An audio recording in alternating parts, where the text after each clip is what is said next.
உடல் பலத்தை விட கடவுள் மீதான அசைக்க முடியாத நம்பிக்கையும் மன உறுதியுமே ஒருவனை வலிமையாக்குகிறது. அவையோர் அனைவருக்கும் எனது அன்பின் வணக்கம். நான் இங்கு ஒரு சிறுகதை கூற வந்திருக்கிறேன். எனது கதையின் பெயர் தாவீதும் கோலியாத்தும்.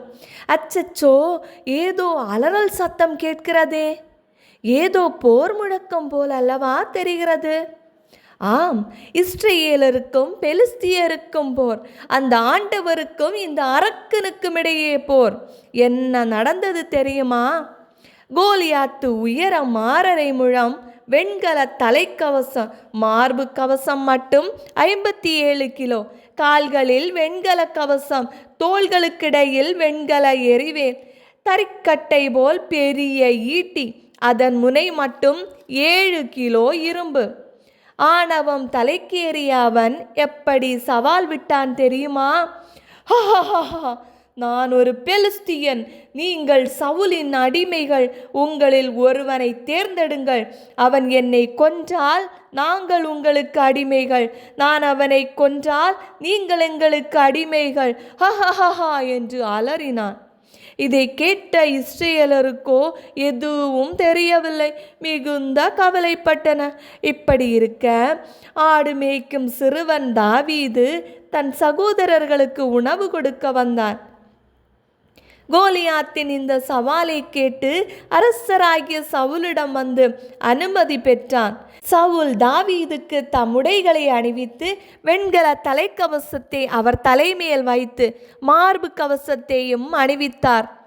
தாவீதோ அரசர் சவுலின் வாளை தம் உடை மீது கட்டிக்கொண்டு தமக்கு பழக்கமில்லாததால் அங்குமிங்கும் நடந்து பார்த்தார். ஆனால் நடக்க முடியவில்லை. அரசர் சவுலை நோக்கி, இவற்றுடன் என்னால் நடக்கவியலாது, ஏனெனில் இதில் எனக்கு பழக்கமில்லை என்று கூறி கலைந்து விட்டான்.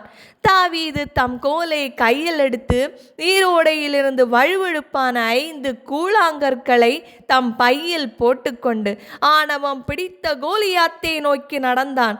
தாவீதை கண்ட கோலியாத்து, நீ கோலுடன் என்னிடம் வர நான் என்ன நாயா என்று சொல்லி தம் தெய்வங்களின் பெயரால் சாபம் போட்டு, வா, அருகில் வா, வானத்து பறவைகளுக்கும் வனத்து விலங்குகளுக்கும் உன் உடலை இரையாக்குவேன் என்று சொல்ல, தாவீது கோலியாத்திடம், நீ வாளோடும் ஈட்டியோடும் எரிவேலோடும் என்னிடம் வருகிறாய், நானோ நீ இகழ்ந்த இஸ்ரேலின் படைத்திரளின் கடவுளாகிய படைகளின் ஆண்டவர் தம் பெயரால் வருகிறேன். இன்றே ஆண்டவர் உன்னை என் கையில் ஒப்புவிப்பார். நான் உன்னை வீழ்த்தி உன் உடலை துண்டிப்பேன். பெலிஸ்தியர்களின் பிணங்களை வானத்து பறவைகளுக்கும் பூவுலக விலங்குகளுக்கும் கையளிப்பேன். இஸ்ரேலரிடையே கடவுள் இருக்கிறார் என்பதை உலகில் உள்ள எல்லாரும் இதனால் அறிந்து கொள்வர். ஏனெனில் இது ஆண்டவரின் போர், அவரே உங்களை எங்கள் கையில் ஒப்புவிப்பார் என்றார். கோலியாத்து கொதித்தெழுந்து வந்தான். தாவீது தம் பையில் கை வைத்து ஒரு கல்லை கவனில் வைத்து சுழற்றி கோலியாத்தின் நெற்றியை குறிபார்த்து எறிய அவனும் தரையில் முகம் குப்புற விழுந்தான். உடனே ஓடிப்போய் தாவீது கோலியாத்தின் மேல் ஏறி நின்று அவனது வாளை அதன் உறையிலிருந்து உருவி அவனை கொன்று அவன் தலையை கொய்தான். ஆணவம் அழிந்தது. ஆம், உடல் பலத்தை விட கடவுள் மீதான அசைக்க முடியாத நம்பிக்கையும் மன உறுதியும் ஒருவனை வலிமையாக்குகிறது. நாமும் ஆணவத்தை அழித்து ஆண்டவர் மேல் அசைக்க முடியாத நம்பிக்கை வைப்போம், இந்த சிறுவன் தாவீதை போல. நன்றி, வணக்கம்.